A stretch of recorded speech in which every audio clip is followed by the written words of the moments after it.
It says preparing live stream. All right, here we go. We are live streaming now here at Red or Green Books, and the word is right. Welcome, everyone, to American Graveyard Podcast Live. This is our debut inaugural pilot, if you will, for American Graveyard Podcast Live. I'm Marissa Prada. I am your host today, as well as the producer for The Word is Right and the founder of Red or Green Books, Red READ, which is our publishing house here in New Mexico. The way that these podcasts are going to work, so just to introduce everyone to the flow for these, I'm going to bring our mission statement out and then a disclaimer, and then we're going to go into the show. So here we go. American Graveyard Podcast Live is an international collection of artists who come together in a unified global call for an end to gun violence. Each month, we will cover a different topic centered around gun violence. The podcast is composed of facts, opinions, personal stories, local and global news and events, historical information, and other such matters. We will list where information was obtained and do our best to ensure that citations are from reputable and true sources. Disclaimer. This podcast will discuss topics that may be graphic in nature and or unacceptable for some audiences, especially children. The discussions may include firsthand accounts, videos, audios, photographs, articles centered around gun violence.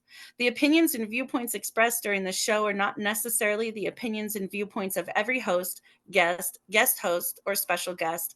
Red or Green Books or The Word is Right. Viewer and listener discretion is advised. All right. Welcome, everyone, to American Graveyard Podcast Live. A little bit of history, real quick, in case you're not familiar with Red or Green Books or The Word is Right. Red or Green Books is a female forward press here in Albuquerque, New Mexico, which was founded during COVID-19. We are very close to publishing our 1 millionth word. We've published over 200 people in over 60 books, mostly poetry, mostly individual collections, and we do have 4 anthologies of poetry and art, which are anthologies are collections of works from various contributors, artists, and or authors. In which case, American Graveyard, we have the literary book, and then we have American Graveyard, the art book. So there are 2 books within this anthology series. Big shout out to Alexis Garcia Vexlex for the namesake of American Graveyard. She submitted a poem titled American Graveyard and allowed us to take that title and put this into the movement in our collective call for an end to gun violence. So thank you so much, Vexlex, for that. All right. The Word is Right is our sister platform to Red or Green Books. It's our performing arts platform. We have shows almost every day of the week here, ranging from workshops to podcasts to open mics to featured performances to karaoke nights to lots of different things. You can find us at Red or Green Books or The Word is Right anywhere online, Facebook, Instagram, also our YouTube channel. So you can go, please like, share, subscribe, and follow so that we can continue to build this platform.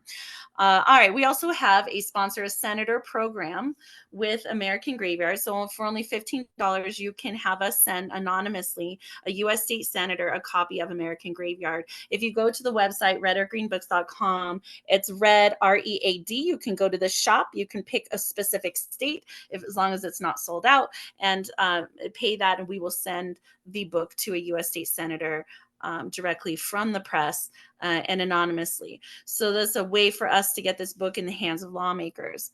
All right, so upcoming shows, which is very important to do so everyone knows more or less what we're going to be doing as a podcast each month. So American Graveyard Podcast Live will be the first Saturday of the month at 12 p.m. Eastern. Each month we will be tackling a different topic, and then all of our hosts and guests will be commenting around that topic. If there's a topic you would like to hear us cover on American Graveyard, please reach out to us at redorgreenbooks.com.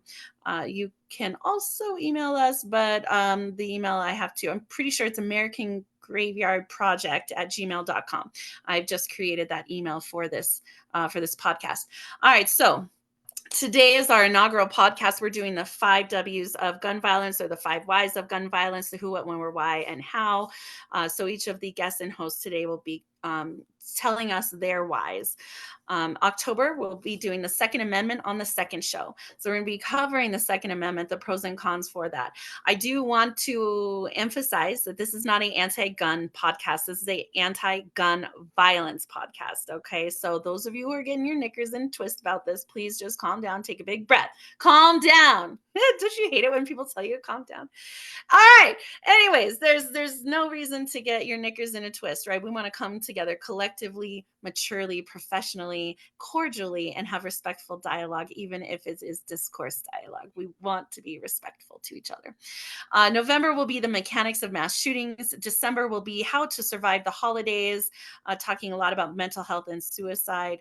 January 2025, resolutions and grieving gun violence. February next year will be calling 911 and meeting Al Sharpton. March will be women and guns. April will be weathering the storm, and so on. So we have 10 shows on the books for the next 10 months. Very, very exciting. If you would like to participate, just reach out to us, either Facebook or through our website, redorgreenbooks.com, and we can help facilitate that. All right, so rules for today.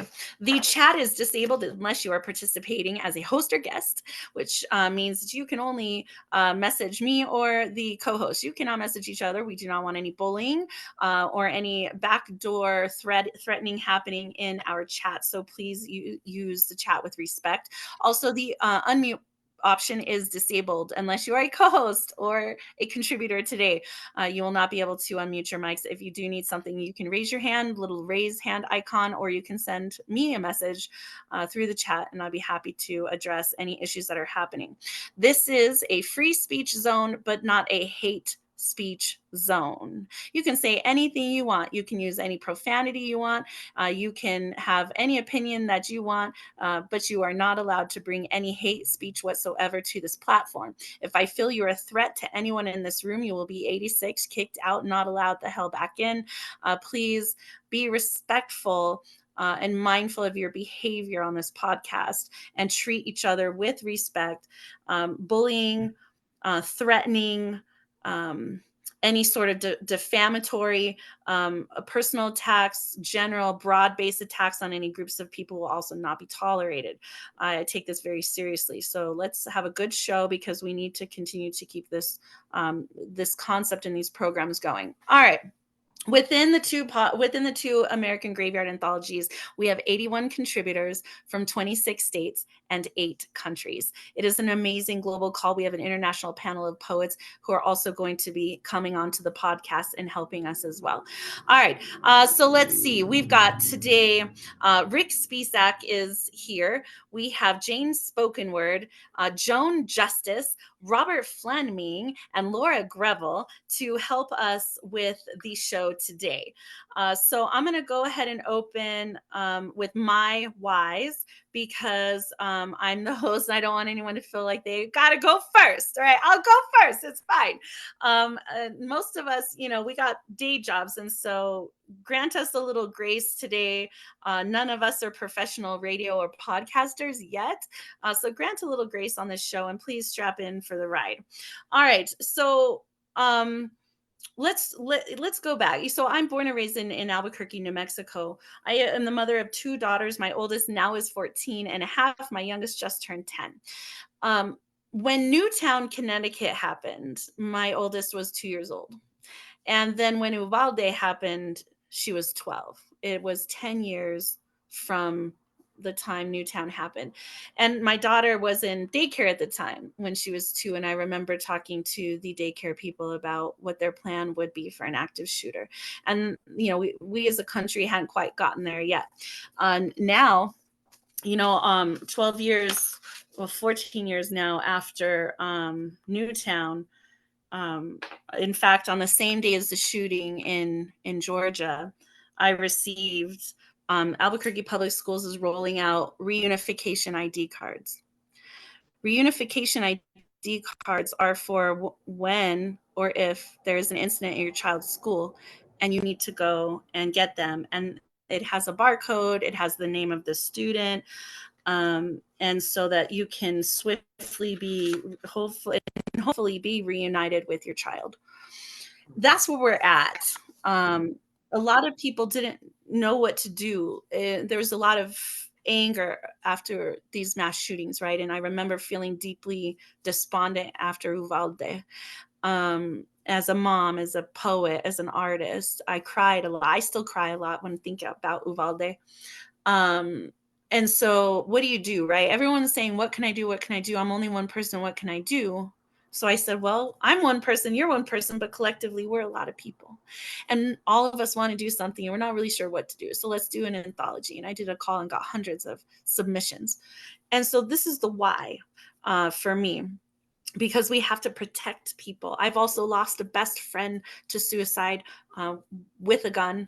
Um, I also, in March, had a drive-by shooting at my house. 5 9mm rounds went in my home. A bullet came through my bedroom window just next to my bed. My daughter, this was 6:30 in the morning on a Saturday. My daughter was home. My youngest was in the front room. In Albuquerque, we've experienced a great deal of loss of lives for children and drive-by shootings.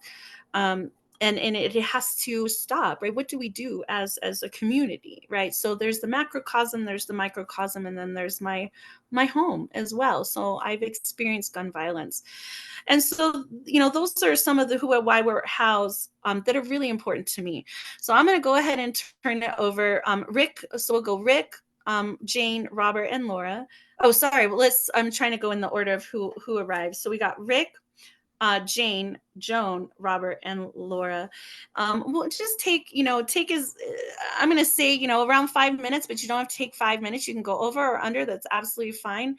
It's a very fluid and non rigid podcast. All right, Rick. So I turn it over to you. Thank you so much. Uh, Let me address it real quickly. And we have so many wonderful panelists. I know have so much to contribute. I'll just make a few brief statements. It was an honor, as always, to respond to Marissa's suggestion. I've had more experience with gun violence than I'd particularly care for. When I was a young man, my family was living in a duplex. My next door neighbor was attacked, and there was gunplay literally in front of our house, right on our porch, which was adjacent to my neighbor's porch. My father committed suicide by gun. Uh, Guns are too easy. The funny thing to me is I had a lot of relatives. My parents were in big families, and all the gentlemen who had gone to war, none of these people needed to play with guns. It's an odd thing. None of them were hunters. I did have relatives that were hunters, but they weren't the ones that gone to war. I think people who use guns seriously don't think of them as toys. Don't think of them as fun. Don't don't need to have gunplay as part of their work. There's enough pressure on people, it seems to me, that to add these powerful tool that's only good for human beings is just a horrible, horrible thing. You don't let people play with matches. We don't let people play with dynamite. There's just no real constructive use. And I also wanted to share one other thing. So many people are so caught up in mythology. They think, the great American frontiersman, you've got to be armed and dangerous to protect yourself. Well, I did a little research and I found some interesting facts. Let me just share a couple real briefly with you. Um, in the Wild West, the laws of Tombstone required visitors upon entering town to disarm. Either at the hotel or the lawman's office, residents of many famous cattle towns such as Dodge City, Abilene, Deadwood had similar restrictions. Now, it's true that not everybody agreed to it, not everybody adhered to it, but the fact is that these things have been around for a long time. And the Wild West, while it's true there was a lot of violence, the crime statistics are hard to come up with, but they say there was actually less murders then than now. Gun laws are less restrictive today, so it's easier to carry a gun today than it was in the famous Wild West. And I do have an excerpt of the law from Tombstone, very interesting stuff. Okay. Let's see. Oh, here we go. The laws of Tombstone required visitors upon entering town to disarm, either at the hotel or at the lawman's office. Shucks, that's not exactly the one I was hoping for, but there's one other quote I have that I think you'll find equally interesting. There we go. Ordinance number 9 of the city of Tombstone to provide against the carrying of deadly weapons. Section 1, it's hereby declared unlawful to carry in the hand or upon the person or otherwise any deadly weapon within the limits of said city of Tombstone without first obtaining a permit in writing. Section 2, this prohibition does not extend to persons immediately leaving or entering the city who with good faith and within reasonable time are proceeding to deposit or take from the place of deposit such deadly weapons. And Section 3, all firearms of every description and bowie knives and dirks are included within the prohibition of this ordinance. So much for the Wild Wild West. And people succumb to all kinds of psychological pressures. There's all kinds of disappointments, emotional or otherwise. And, to have this kind of readily available death tool seems to be of no constructive purpose. So thank you all very much. I'll be listening closely to the fine contributions of my other panelists. Thank you, Marissa, for doing this. Thank you so much, Rick. Yeah, I love that you use that too, because Hollywood over the years has portrayed a lot of different stories, and sometimes people will tune in when it's Hollywood related, right? And so when you're taking something like that and you're allowing people to think about, oh, well, I never thought about it that way. So it's a wonderful viewpoint. Jane Spoken Word is here. Jane is a contributor. In fact, Jane, I believe, is the only poet who is in both books. So we have, the American Graveyard literary anthology. Coach Josh Smalls and I did the cover art for that. And then this is the art book, cover art by Ella Diem.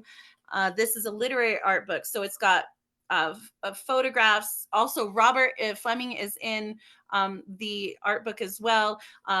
Laura, Joan, and Rick are in the literary anthology. And so this podcast is really tapping into the community of this anthology. All right.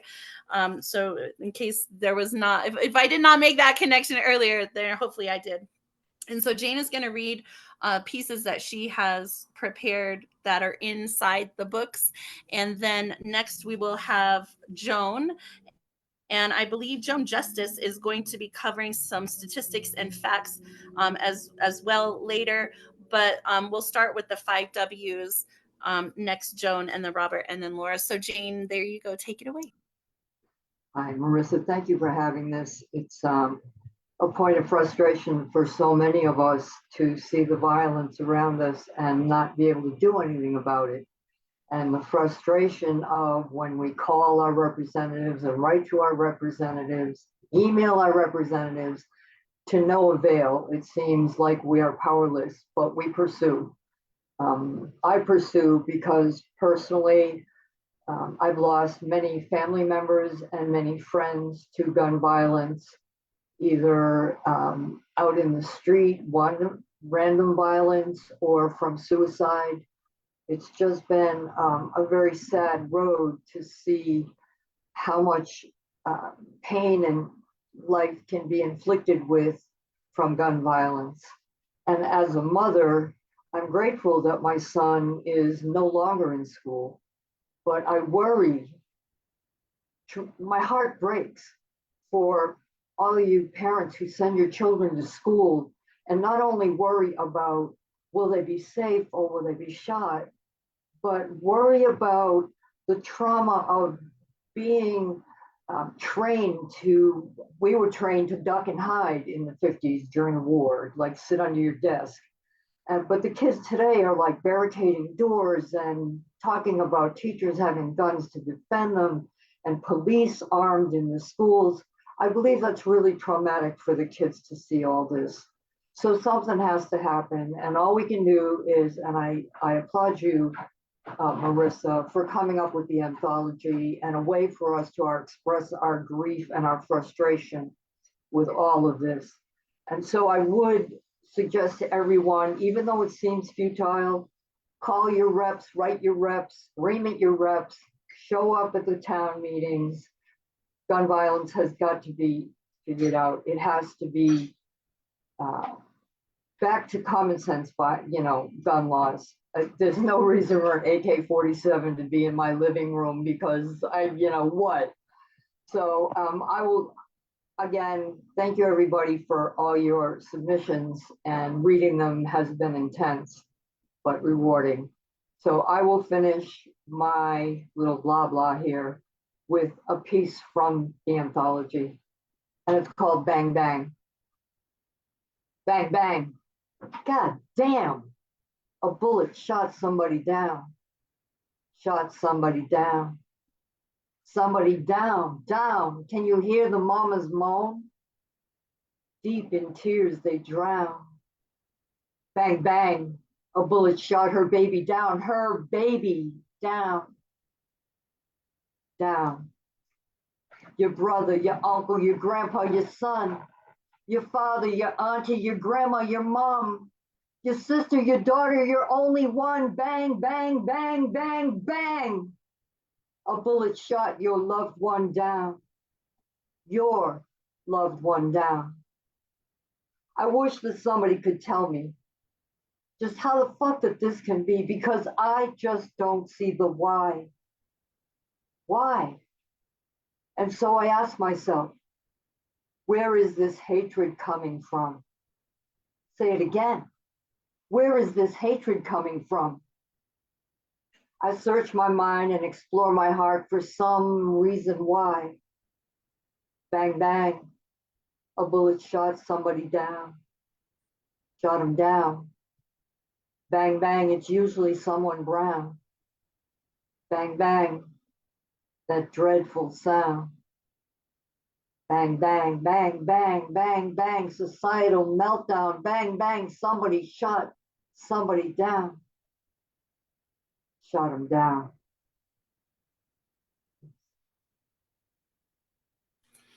Oh, Jane, that was amazing. You never cease to amaze me, and you're such an inspiration, I know, to this community of poets and performers and artists. The one thing I forgot to mention to everyone is, if you would like to tell people where you're from, you can. You don't have to list the city if you don't want, but maybe the state or the country where you're from, being that we do have international contributors on here. So is that something that you wanted to say, Jane, where you're from? Just that I'm Jane Spoken Word. You can find me on IG. I'm janespokenword.com. I'm coming to you live from New York City on a gray, gloomy day. All right. All right, Jane, I love it. Jane's wonderful. So yeah, so please feel free to when you introduce yourselves, you can say where you're from if you want, and where folks can find you if you want, but that's not mandatory. I don't disclose any of that information on the website or the events, but if you would like to do that, you can. All right, next up we got Joan Justice in the house. So we're doing the 5 whys, the 5 W's: who, what, when, where, why, how. And if you would like to accompany that with an excerpt or anything like that, feel free to take, you could take around 5 minutes, more or less. It's not super rigid. And then Robert F., you'll be next. Okay, hi. Well, true to my name, I really was born old. I was like an old soul, and I've always wanted to repair the world. And I've had a near-death experience myself, and I've sadly seen up close too much violence, and not just gun violence, but violence against women and things. And I just feel that we have so much that we can do, and our words are powerful. And I'm so grateful for Marissa, because it takes courage and it takes beauty to speak up, and that's what our words are here to do. Words last forever, and they'll stay out in the microcosm long after we are here. And sadly, I mean, I would, even before COVID, we were out there marching every month, anti-gun violence protests, and people from all over the world would come through and they would say, "What is wrong with this country? What is wrong with you?" we're just unparalleled in our gun violence and the number of guns per people, and we're not doing anything about it. I have been in DC and lobbied, and I see that the lobbyists really only care about money, and it's greed, it's greed, it's greed. And it's just heartbreaking that we have to keep going through this and people's lives are lost. And another poem I wrote for another publication is about the lives. And I was thinking about them this week every single time, the lives that are lost and what the lives would be if they were a chance to live. They had a chance to live and grow and do some good in the world and thrive. And it's heartbreaking that this podcast and the book are all too current every single day. Why is it every single day? We could have done this any day of the week, sadly, that there are deaths. And so we have to keep speaking out, and we have to keep, doing our part to speak up and say, this is wrong, and make something happen, make a difference. And I agree, we have to speak to our politicians, but sadly, our politicians, many of them are in this gun culture as well. And some of them have even sent out Christmas cards with their children bearing guns. And so it's a mindset that we have to change. And that's why I'm here, that I want to make a difference. And I also feel like that what we do is important, and we have to, every single voice matters, every life matters. And so the changes that we make by speaking out and just bringing light to this issue will make a difference in the world. And I thank you, Marissa, and I thank everyone for being here. Thank you so much, Joan.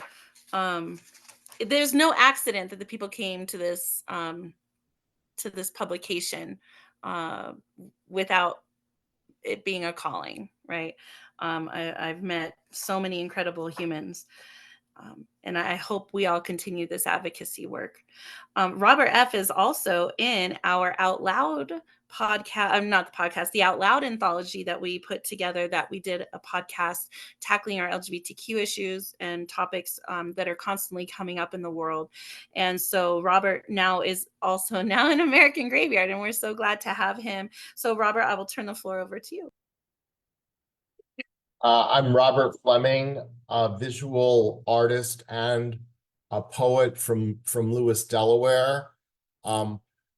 What I think is most important for me for promoting peace is to do anything I can to expose messages to the next generation of Americans, the children that we have.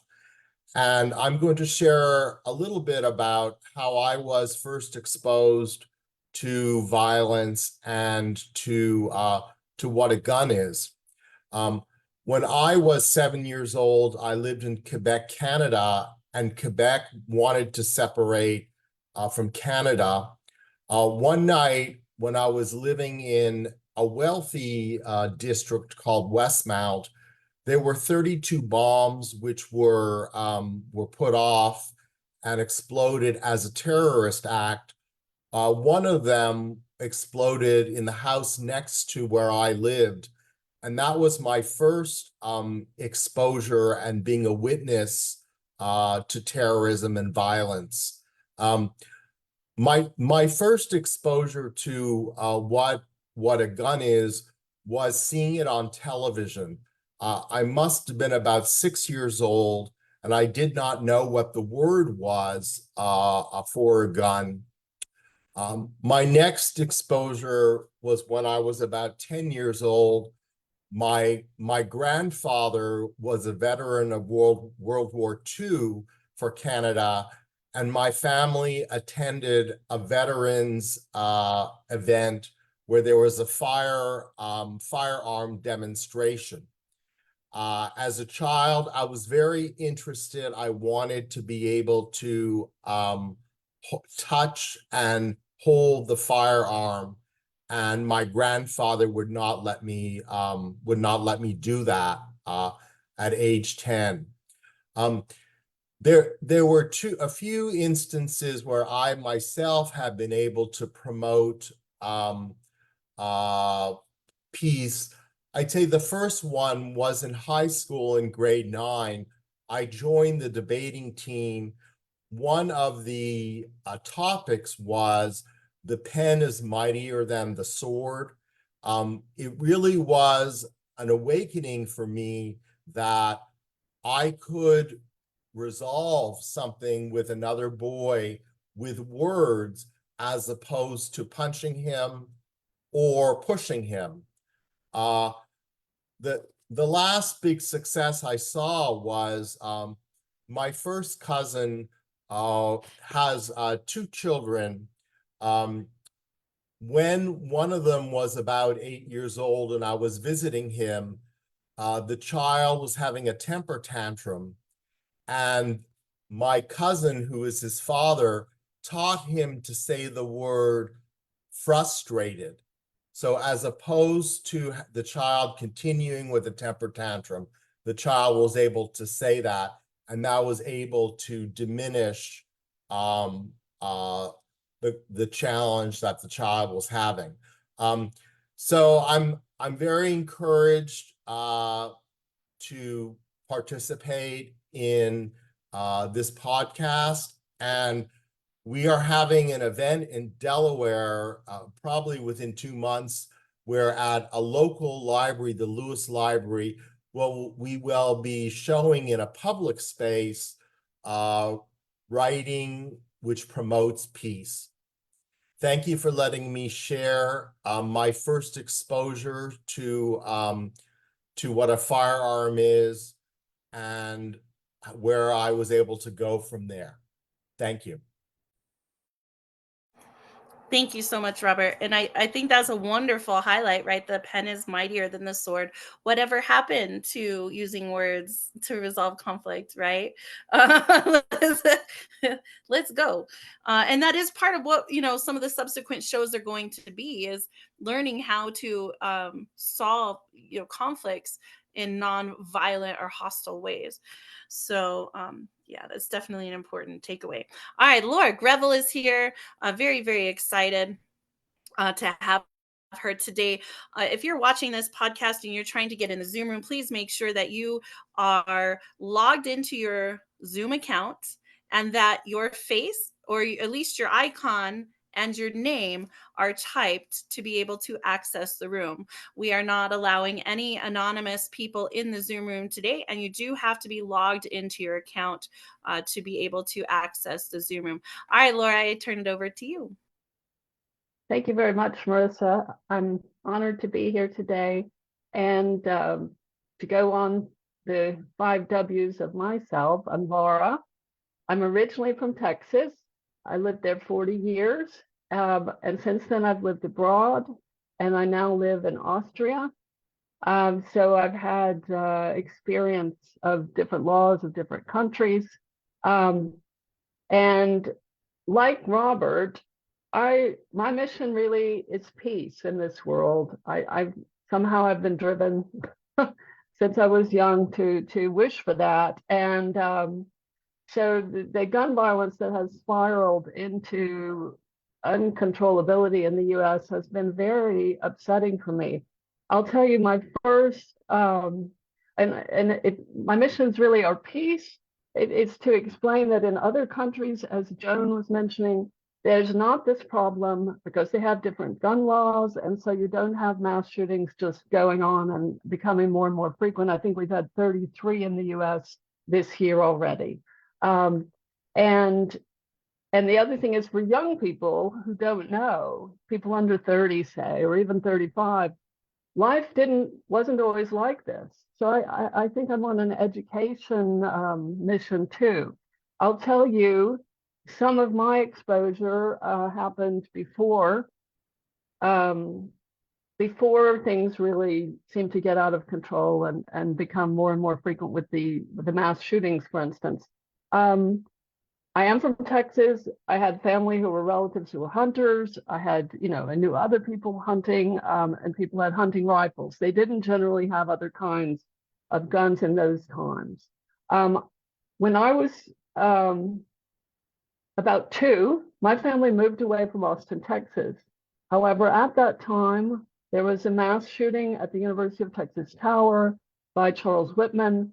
and he went to the top of the tower. He sniped people. I'm sorry, I don't have the numbers now, if it was 20 something or 30 something people. But if we had not moved away for 2 years to another part of Texas, my mother would have right then been crossing the West Mall at noon, which is what everybody did to go between class or from work to lunch. And she would probably, or could have been shot. And in fact, a family friend was there and leaped behind a low stone wall, like 1 foot high, because he had been in the military and knew what the sound of a gun sounded like, and that was a bullet, and there was someone shooting bullets. At that time, I will tell you that the police, the University of Police, had only pistols. The city police had no high-powered rifles, and people literally went home to get their hunting rifles to come back to try to get him from down behind trees. I mean, this is the way things have changed, where now people have all these mass assault rifles and high-powered rifles and all this stuff. Back then, in 1960, I can't remember, it was 1963, they literally didn't have anything to shoot the guy because they didn't have that kind of stuff. They just went to try to defend the people below by shooting that direction with a hunting rifle. And the medical services were not prepared in Austin, Texas. They had to fly people to Dallas. It was very, very sad. So that's the sort of a history, is that my mother could have been shot. And then in 8th grade, a friend had gone to a friend's house. That friend's father had a gun, a pistol in a drawer. My friend, Doug, took it out. The other friend left the room for a minute. He came back. Doug had shot himself and he died. He was 13 years old.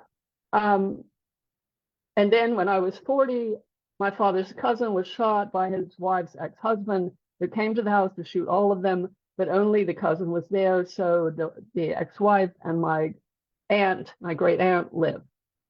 So this was my history. The big shock for me really was 1991, the Luby's cafeteria shooting in Waco, Texas, which I sort of put in my timeline as from then on, mass shootings went up rapidly, and 23 people were killed at Luby's. A man with I think it was an assault rifle, I'm not sure.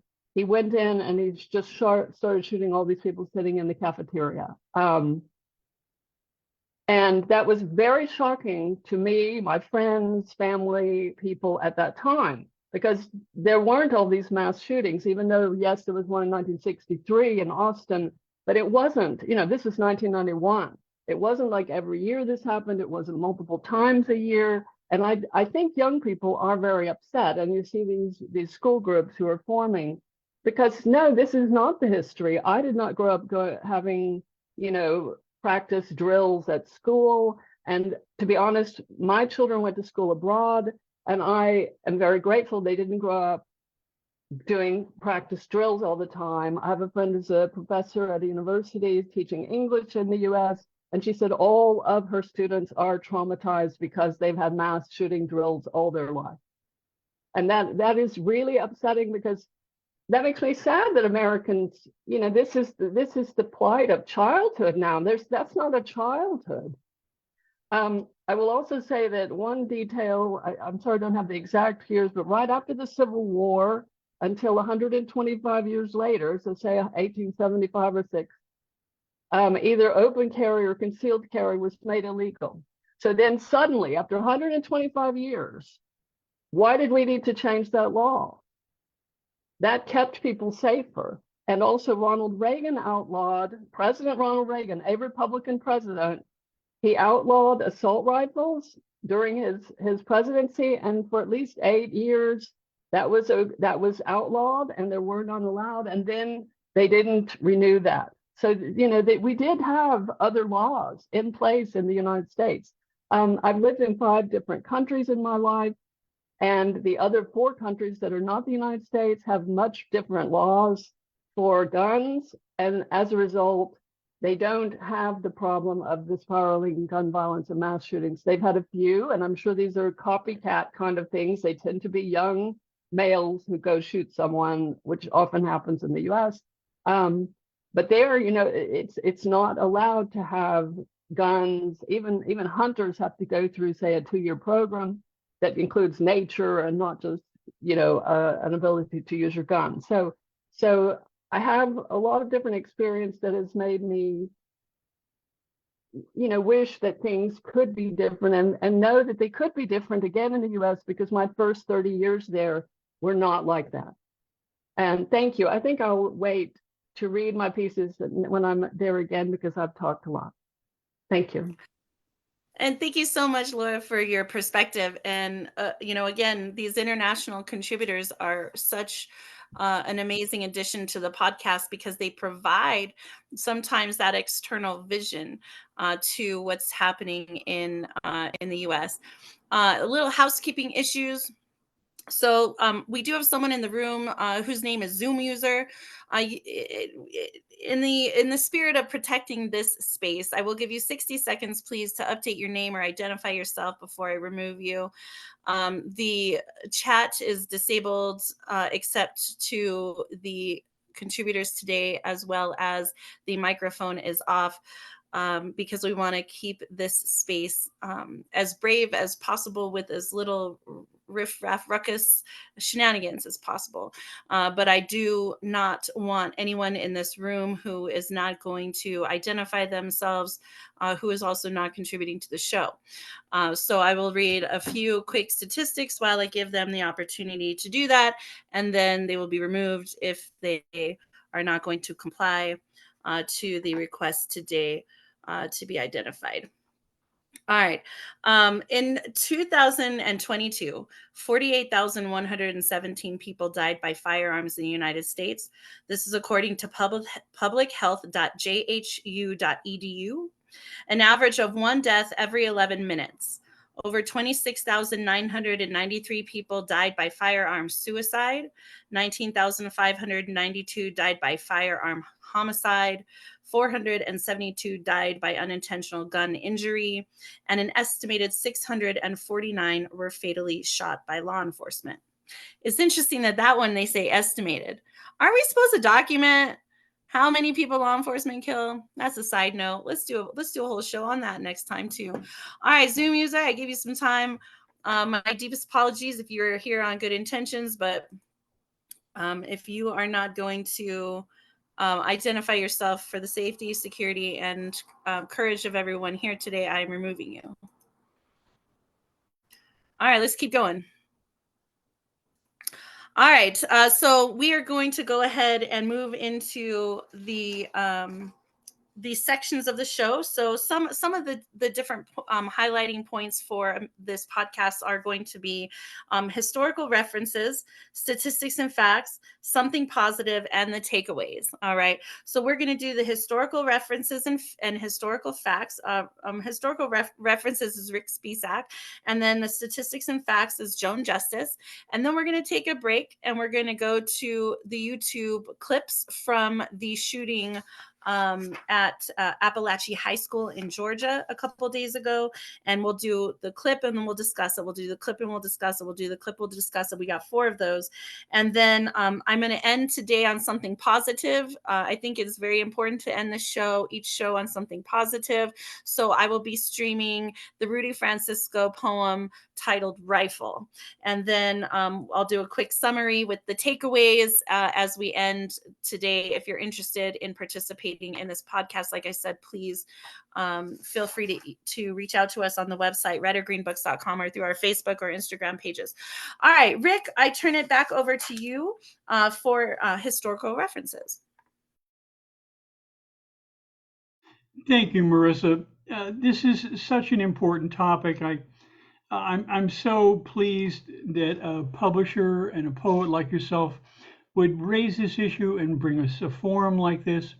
Another thing I wanted to share, cowboys, it's more mythic in so many ways than reality. But something I wanted to quote: Old West cattlemen themselves saw the need for gun control. In 1882, a Texas cattle raising association had banned 6-shooters from the cowboy's belt. They say this is a direct quote, in almost every section of the West, murders are on the increase, and cowmen are too often the principals in the encounters, concurred a dispatch from the Texas Livestock Journal dated June 5th, 1884. The 6-shooter loaded with deadly cartridges is as dangerous a companion for any man, especially if he should unfortunately be primed with whiskey. Cattlemen should unite in aiding the enforcement of the law against carrying of deadly weapons. Now, I want to add a personal note to this historic perspective. You know, violence is one aspect of gun violence, but the other part is we have to also keep in mind psychological stress, health stress, financial stress. We all know that many, many people are really inadequately available to a good health care system and a good employment system. So there's a lot of depression out there. And we'll focus in on that on a show at the holidays. But I have a father who was depressed by financial and economic situations. He didn't want to avail himself of family resources. Instead, he decided to solve his problems with a gun. And for the curiosity's sake, he actually drove himself to a funeral home, paid for services, casket, care, preparations, etc., and then committed suicide in the parking lot. He tried in his own way to be responsible.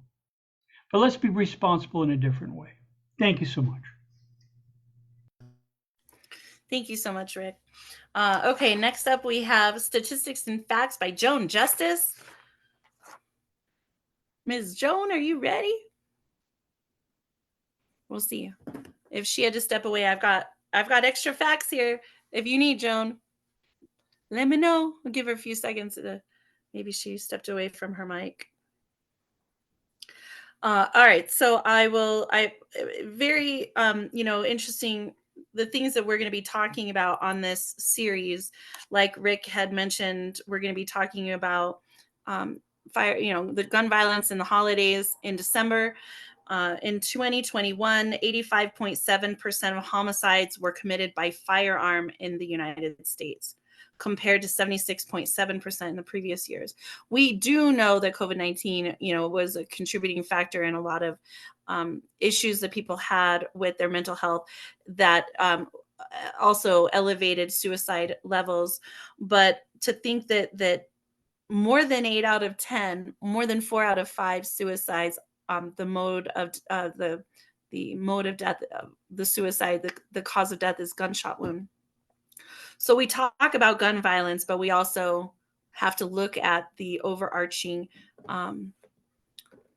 ripple effects of guns. All right, Joan, are you ready? I'll go ahead and let you take the floor.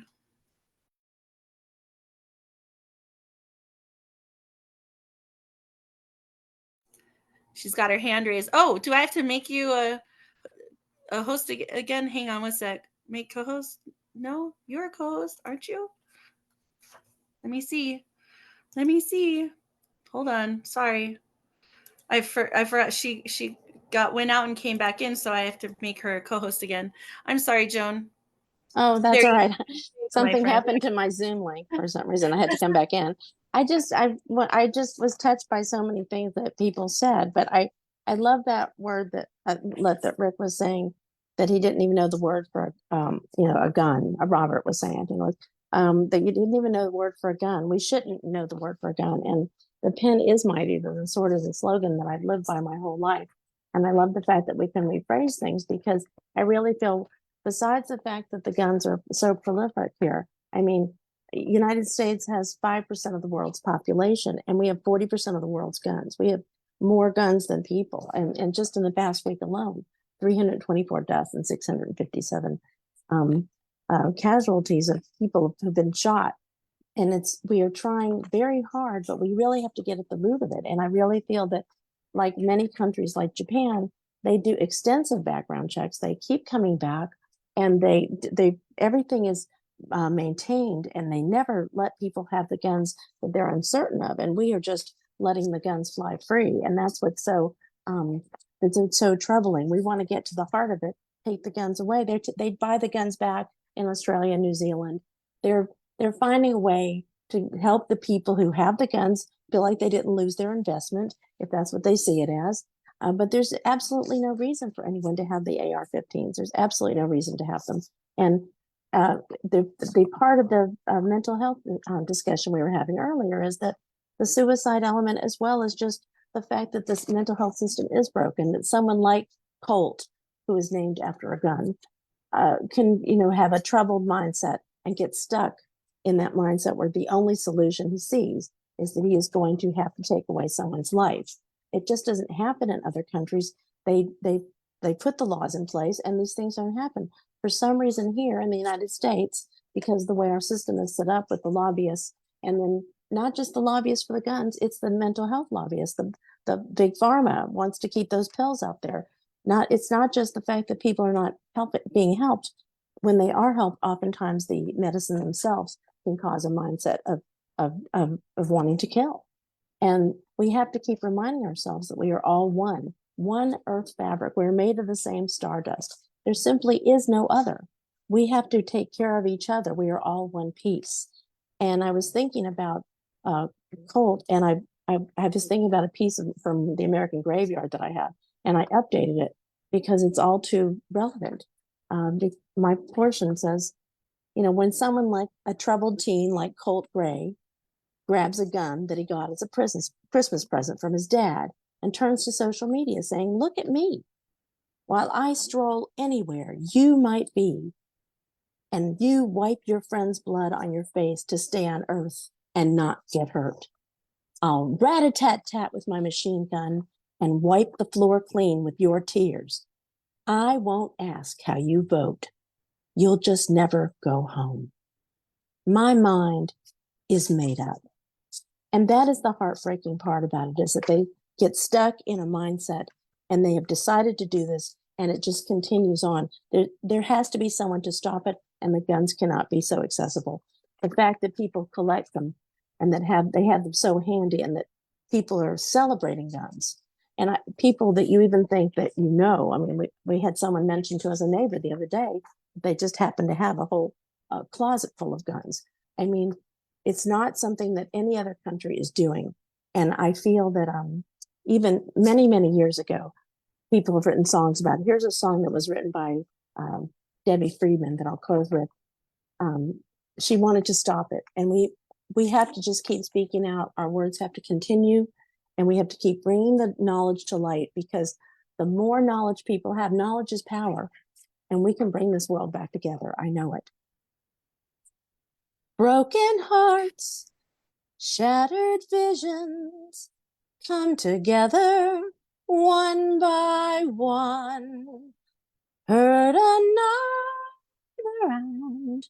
The world's destroyed, but save a life and you will save the world.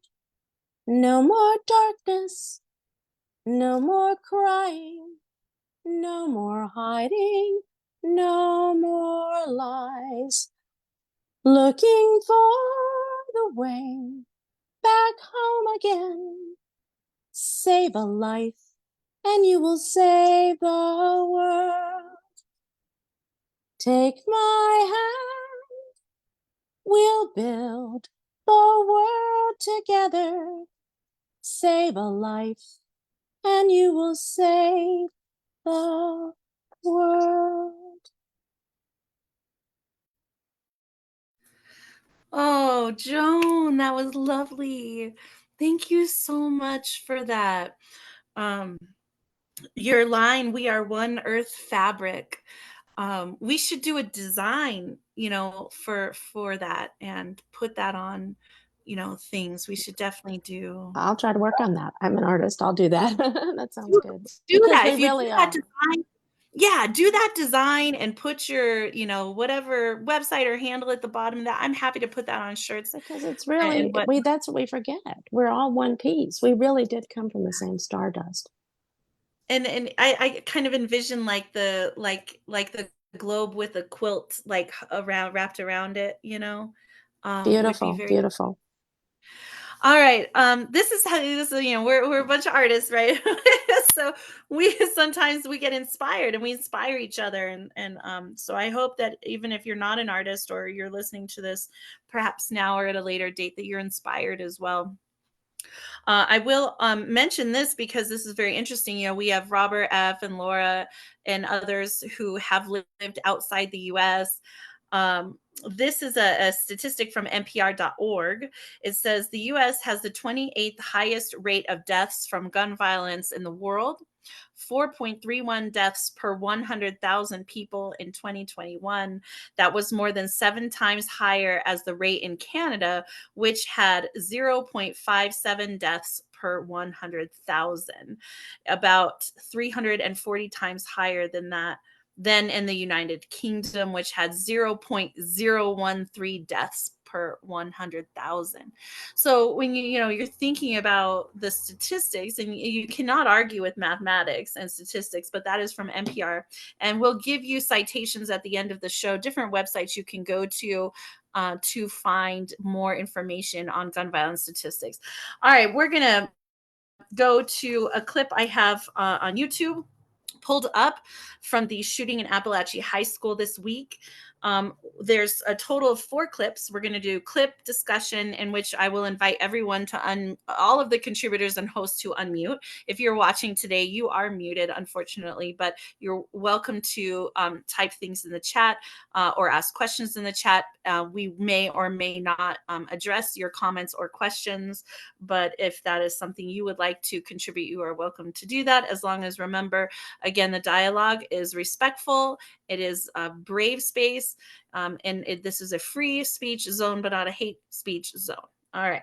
This first clip is going to be from 9 News, which is an NBC affiliative. I will mention off the bat that all of these news clips were just pulled from YouTube. They were not pulled because they were with a certain network.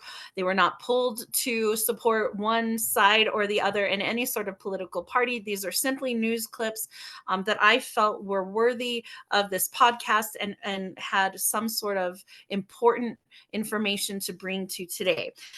In this clip, you will hear from a mother who texted her son and was reunited with her son at Appalachia High School.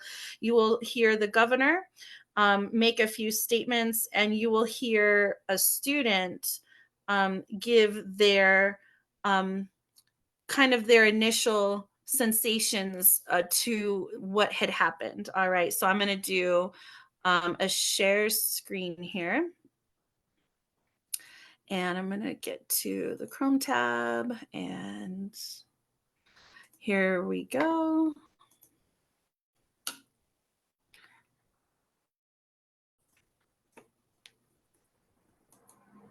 Georgia Bureau of Investigation identified the gunman as 14-year-old Colt Gray, a student here at Appalachia High School. He's being charged with murder and will be tried as an adult. What's not clear is why he brought a gun to this school in the first place.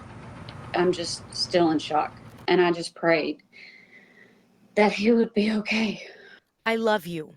Part of a flurry of texts Erin Clark got from her son at Appalachia High School as a shooter opened fire, killing 4 people and wounding 9 others. Clark's son surviving the violence, reuniting with his mom outside the school. He's not a hugger, and I had to force him to hug me.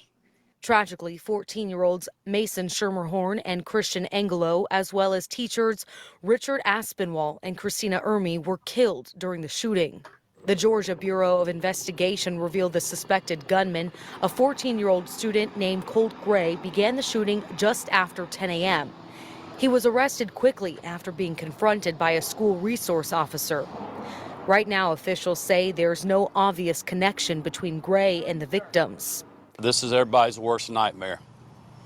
And I just want to offer my sincere condolences and our thoughts and prayers to the families that have lost loved ones. Wednesday night, members of the community gathered at a local park to pray for those who were hurt and killed, less than a month after school began at the high school of some 1,900 students.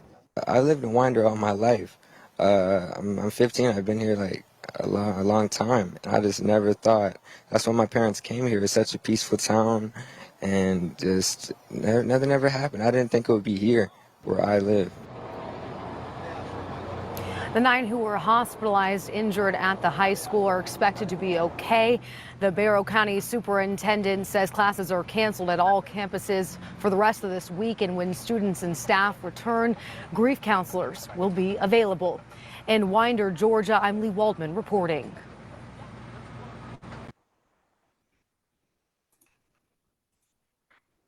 All right. So a couple things as we begin to talk about what we just saw. Of course, the mom and the text she showed you with her son. The governor, the quote from the governor is, "This is everyone's worst nightmare." And the student said, "I never thought it would be here where I live." And so I invite the contributors and hosts and guests of the panel to unmute and talk about this clip. How you're feeling, if you want to. It's not mandatory, but if you have anything to contribute, any commenting, how you feel about the clip, anything like that. I really think that I was touched by that too.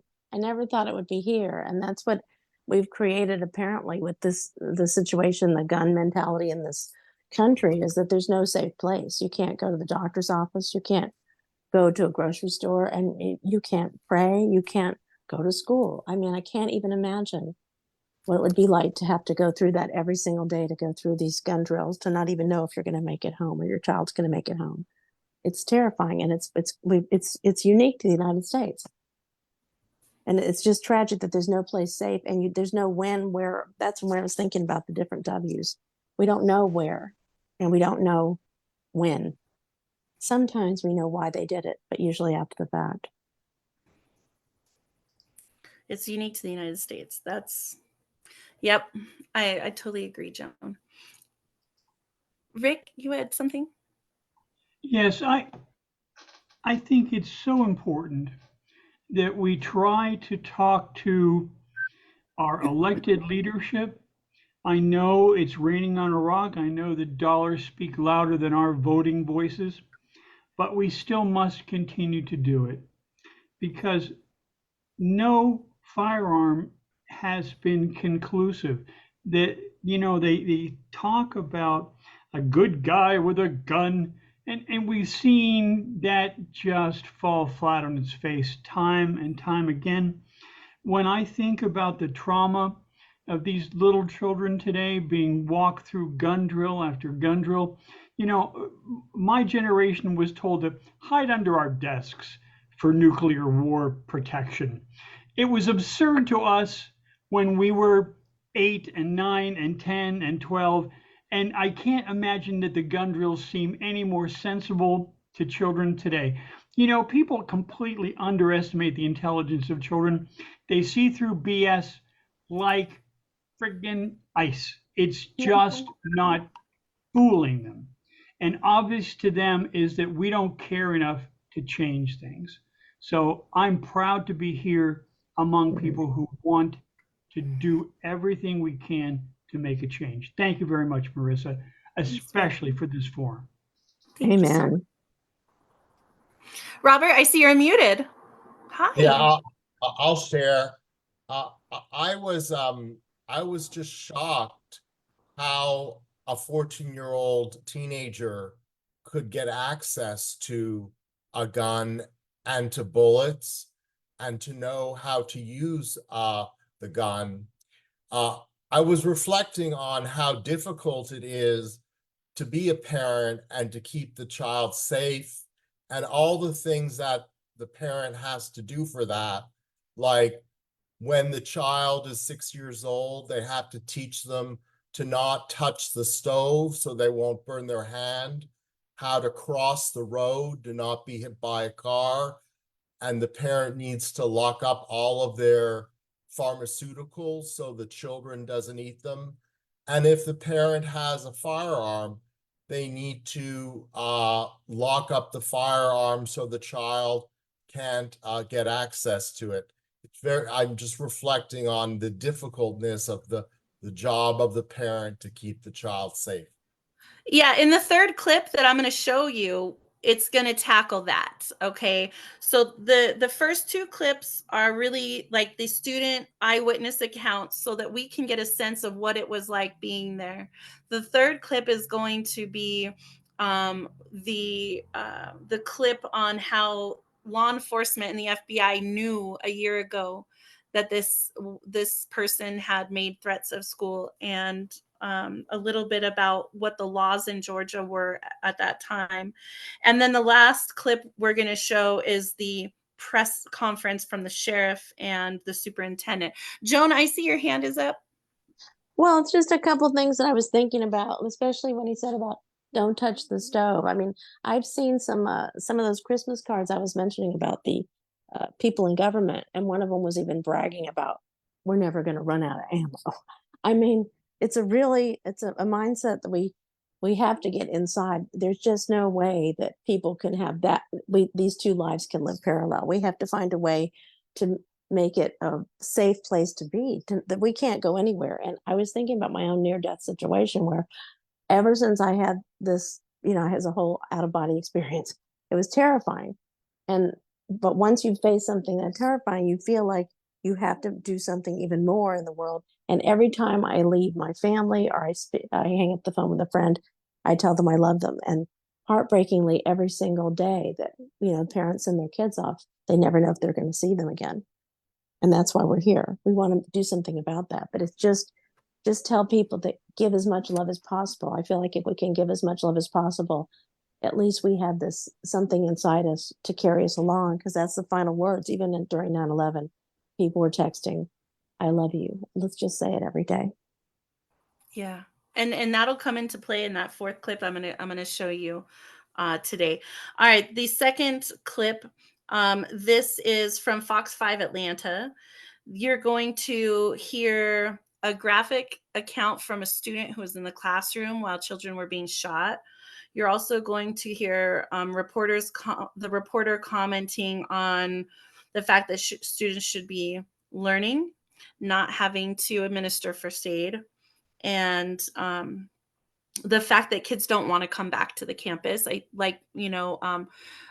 We've heard some of our commentators today say the ripple effect of gun violence is a lot of what happens in the fallout beyond the scope of just the shooter and the victims. So let me go ahead and pull that up, and I'll share that with you.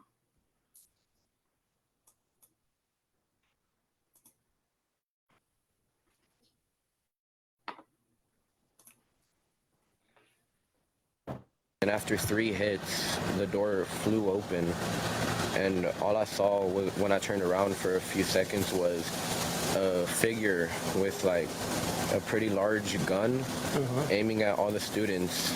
And all I could think right in that second was to duck. So I jumped under my desk, and he started shooting at the class and only did it for like a few seconds before he went to the next class. Some of the girls were yelling because they got shot in the arms and legs. So the teachers started like, I took my hoodie off to help one of the teachers like block a wound on one of the students so they would stop bleeding so much. Yeah, he should have been learning algebra, not helping his bleeding classmate, but everyone was coming together in those terrified moments. Of course, school canceled for this district for the rest of the school year here. We're also learning that the suspect is due in court tomorrow morning at 8:30. And Courtney, I just want to also mention this as well.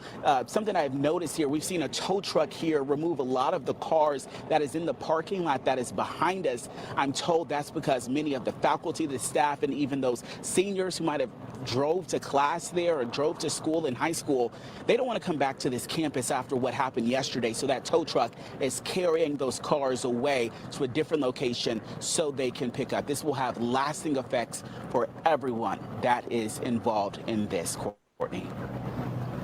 Yeah, completely understandable why you wouldn't want to return to the scene of what happened here just a day later. Eric, did you get a sense from the student that he was either familiar with the suspect or that he had even met him or recognized him?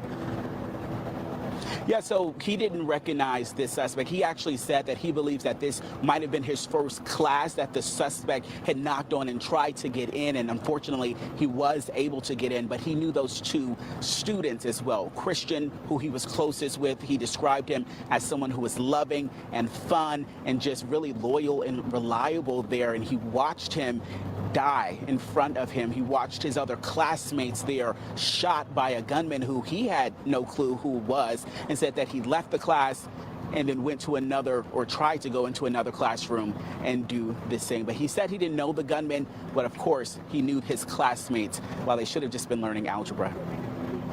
Mm-hmm. And so that's that again, that is the concept of putting a lot of weight and responsibility on children in schools, and the fact that this door just happened to not be locked.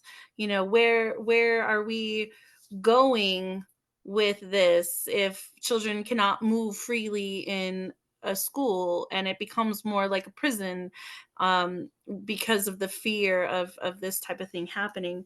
And then the lasting effects of this boy, this student, this child having to apply his own hoodie to the wounds of his fellow students who are struggling to stay alive. Blood, I mean, if you've never seen a gunshot wound, it's not clean. It's messy. The human body bleeds a great deal trying to stay alive.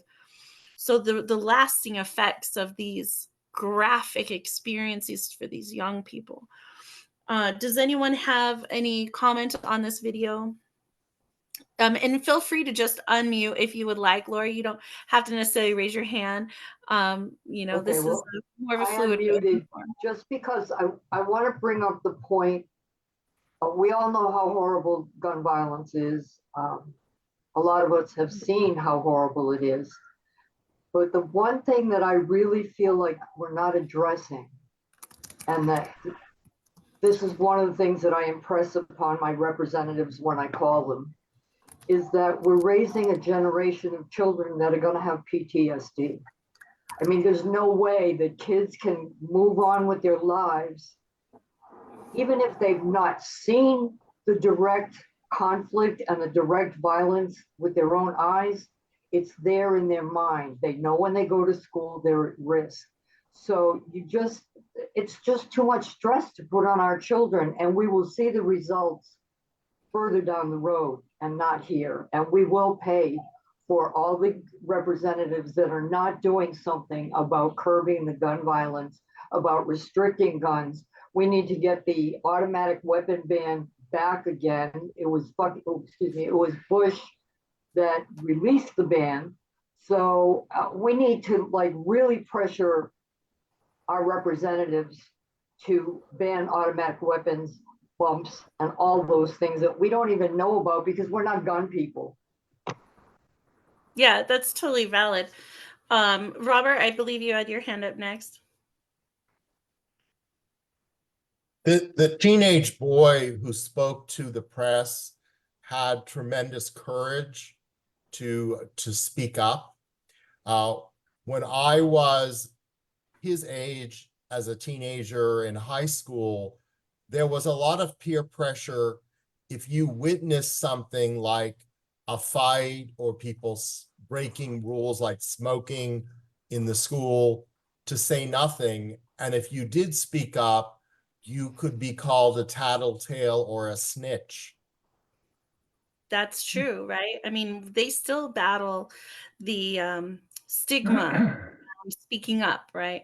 Laura, you have your hand raised. Yes, thank you.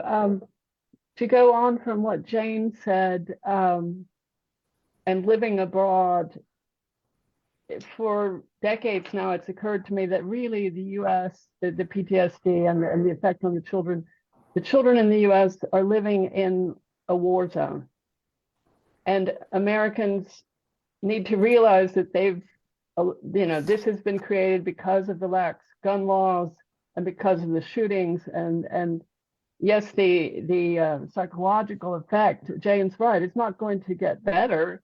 with these children having grown up in these gun drills, and at any moment realizing that someone can, yes, in a small town there, in a small town in Texas, Uvalde, Texas is a region I drove through this town so many times. I had friends there, and that was another incident that, you know, just totally ravaged my emotions. Yeah, people there say Uvalde. Some people may say Uvalde, but they often say Uvalde. But the effect on the US is in a war zone, and it doesn't, I think people are not all admitting this to themselves, that the children are growing up like that at any time they can be attacked at school, at the shopping mall, at a movie, at a concert. And this is not a free society that people can go places and be safe. That's a free society. And it just, yes, it's just, you know, a deep grief for me, and hope too that something can change, because it's not helping that the spiral goes on. More and more people buy guns, and as Joan said, you know, the amount of guns per person is amazing compared to any other country in the world. So that's just what I hope people realize. We're living in a war zone, and we need to stop the war. Thank you. Yes, Laura, and I'm going to say, Joan, hang on to your thing that you messaged me about, because we're going to be introducing in this next clip the assault style rifles to the conversation with this next YouTube clip. Okay, so this next clip is from Fox 32 Chicago.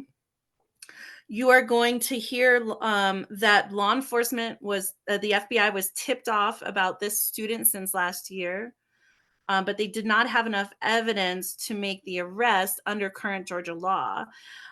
This is where you're going to hear for the first time that it was an assault style rifle that was involved, and you're going to hear student eyewitnesses. It's less than 2 minutes, but you know, we want to keep these going, so hang on. Let me go ahead and share screen, and here we go.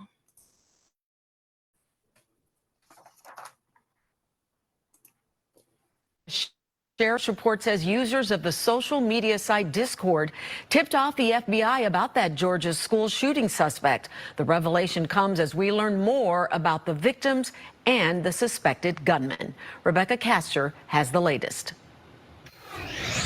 The 14-year-old suspect is being held at a youth detention center, and according to police, he was identified as a possible threat last year. The student accused of killing 4 people at Appalachia High School has been on law enforcement's radar since last year, when the FBI received tips about online threats regarding a possible school shooting. Investigators say they interviewed the teen and his father, but did not have enough evidence to make an arrest. He was 13 years old. He's a juvenile, and none of the possible charges at the time would have applied to a 13-year-old under Georgia law. A murder does. The teen is being charged with murder and will be tried as an adult. He's accused of opening fire using an AR-style weapon, killing 2 14-year-old students, Mason Schermerhorn and Christian Angelo, and 2 teachers, Richard Aspinwall and Christina Aramy. You hear people talk about school shootings and whatnot, but then when it actually happens to you, I don't know, it feels like some weird nightmare. A classmate says before the shooting, the suspect left class and returned later to get back into the room, but students who went to open the locked door backed away. I'm guessing they saw something. I could just see him kind of turn to the side, like what would have been my right, and you just hear gunshots. Nearly a dozen other people were injured in the shooting, but police say they are all expected to survive. In Winder, Georgia, Rebecca Castor, Fox News. And also new this afternoon, a sheriff's report says users of the... Okay, sorry, technology is a funny, tricky thing. So, you know, again, so now we have the introduction of the fact that this is, again, an assault style rifle, which, you know, you can buy at 18 years old. And there's no restrictions on the use or ownership of them in many states. Like Georgia, which I also believe does not have any red flag laws, which would allow the confiscation of such weapons. But what are some, I know Joan has some things to talk about with the assault style rifles, and then anyone else who wants to comment on this is welcome to, and then we have one more clip after this. Well, a couple of things jumped out, especially from the video. But I was is that the man said, there's the laws did not apply, but and they do after murder. And so what we're doing is we're cleaning up a mess that we've created. But they need to have, because of social media and because guns are so accessible, we have to make the laws much more applicable and much more open so that we can find these things that stop it at the source. Because an AR-15, there's just no reason for anyone to have one unless they're at war. I'm not a proponent of war, but I feel like this is not something any gun collector needs to have. And the fact that, I would like to have a doctor on, because the part that upsets me especially about this gun is the damage it does. I mean, when the woman was shot, she was an anti-gun violence advocate, and she was shot at a grocery store up in New York State. Her sister couldn't even identify her because all they could find was a shred from her fingernails, and she recognized the nail polish. I mean, this is what we're dealing with. This is why it's so horrible. This is a gun that is doing too much damage. And this is why we're here. It's what happened in Uvalde, right? The identifying of the children. Exactly. So you're absolutely right about the devastating effects of this particular gun. And then when you add in the conversation of bump stock, so on subsequent podcasts, we're going to be talking about the technology behind shootings, right? So really, what are we looking at with not just the gun itself, but options on the guns which allow more bullets to be fired in a second, which can again create such devastating exactly. It just takes moments. Yes. Did anyone else want to comment on this clip before we move to the next clip? Okay, so this last, oh yes, Robert. When I heard that the perpetrator was 13 years old, I immediately was reminded that the primary law in the United States for being responsible for your own actions is when you're 18 years old. And I was very disturbed that the 13-year-old was being tried as an adult. That's a very interesting concept, and that's definitely something that we should talk about in subsequent podcasts, because I'm the mother of a 14-year-old, and she is still young and growing and impulsive and hormonal and doesn't understand really the ramifications of her actions yet. We personally do not have video games in our house, and that is again another podcast down the road. We don't own guns, we don't shoot guns, but I think it's important for people to understand how to unload a gun should they ever come across one, or how to handle one safely. But then those are all subsequent, podcast topics for down the road. For this particular podcast, the father was charged. Those of you who've been paying attention to the gun violence issues in this country know that earlier this year was the first trial and conviction of parents of a mass school shooter who not only knew that there was an issue, but provided the weapons did not lock them up or have any sort of responsible gun ownership with their child, and they knew their child needed help. They did not acknowledge that or seek help for their son, and of course now they're stuck with this. They're not stuck with this. They're not stuck with anything. They deserve to be in jail. They deserve the consequences that they have. So let's keep that real. They were tried and convicted by a jury of their peers and found guilty, and are serving the sentences that they deserve because they were very irresponsible and they played a direct role in the mass school shooting of their son. So in this case, it seems to be very similar. The father was, the FBI came to the door. They did a search of the property.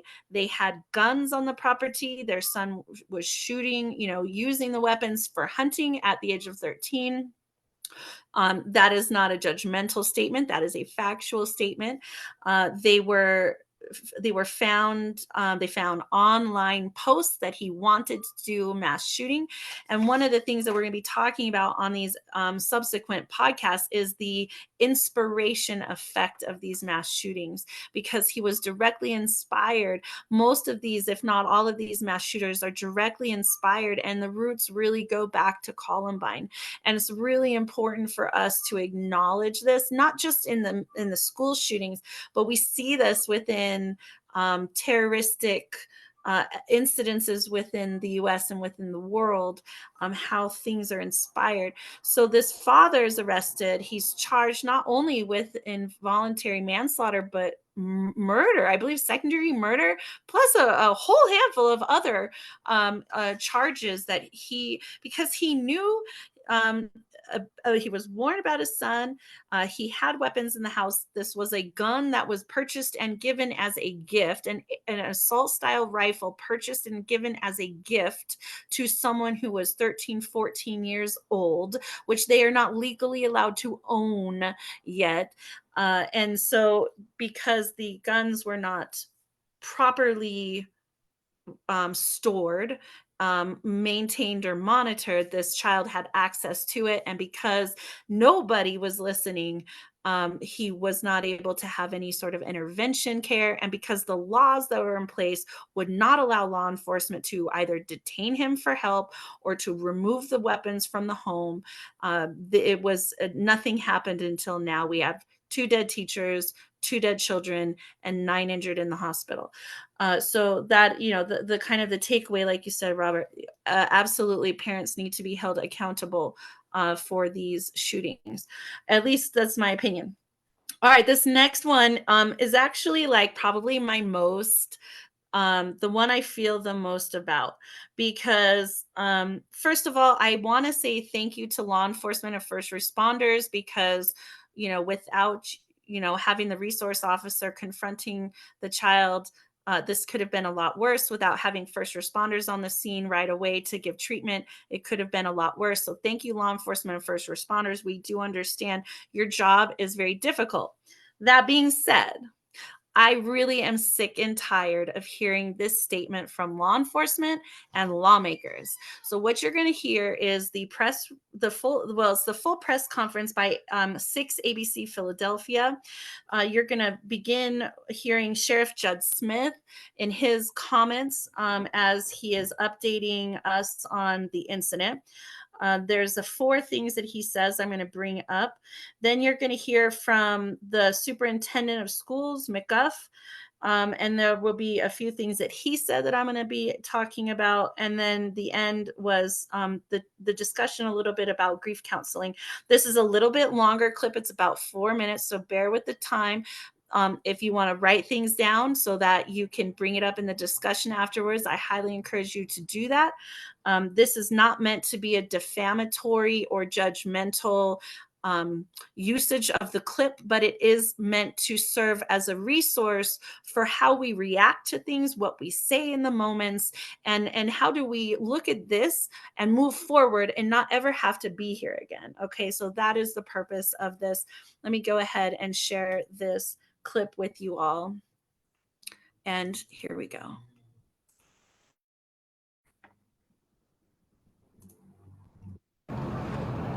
Good afternoon. I'm Sheriff Judd Smith of the Bexar County Sheriff's Office. I never imagined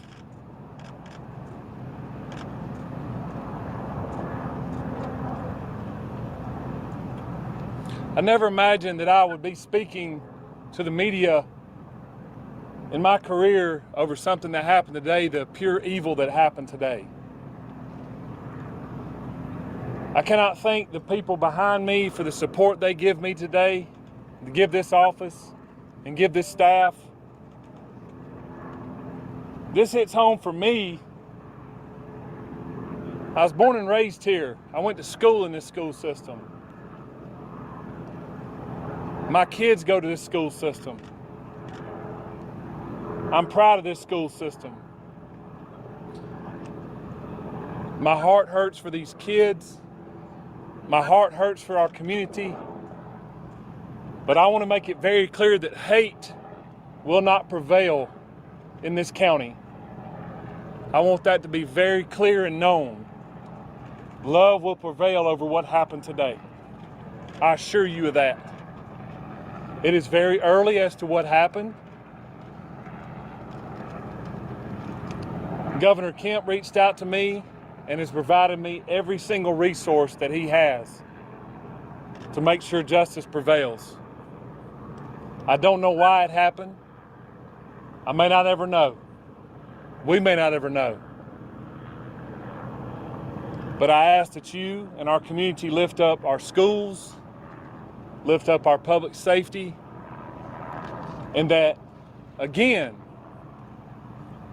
we do not let this hateful event prevail as to what happened today. I want to thank the surrounding agencies and counties and cities and state and federal authorities that have come and provided us, because they prevented a lot of more tragic events from happening.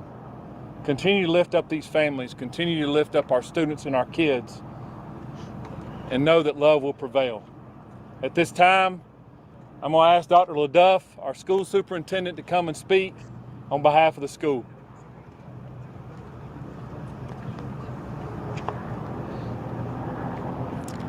Good afternoon, I'm Dallas LaDuff. I'm the superintendent of Bexar County School System. I want to thank the Bexar County Sheriff's Office and all of our law enforcement partners for their swift response today, along with that of our staff. I'd also like to thank our community for their response and patience as we work to reunify the students with their families here today and secure the rest of our school campuses. Our schools will be closed for the remainder of this week as we cooperate fully with law enforcement to get answers to the many questions that we all have about this incident here today. But as we are closed, our central offices will remain open, where we will have grief counseling available for our community every day this week and thereafter as we support each other through this terrible event. In closing, I just want to say to our community, as a school system, we are here for you, we support you, and we are ready to get you any support that you may need as we grieve through this together. Thank you.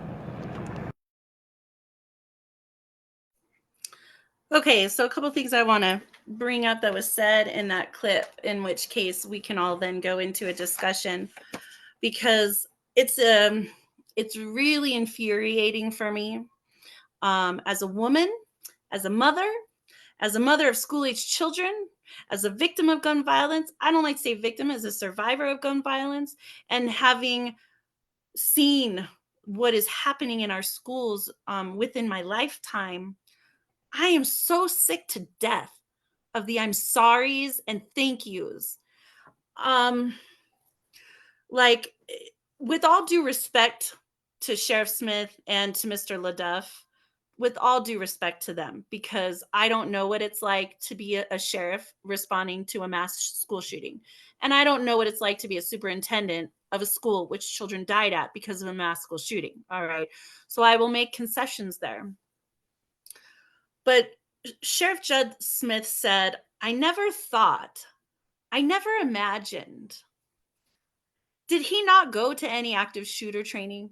Has he not had any sort of training on how to respond to active shooter situations in schools? You have to get it out of your head that it's not going to happen to me.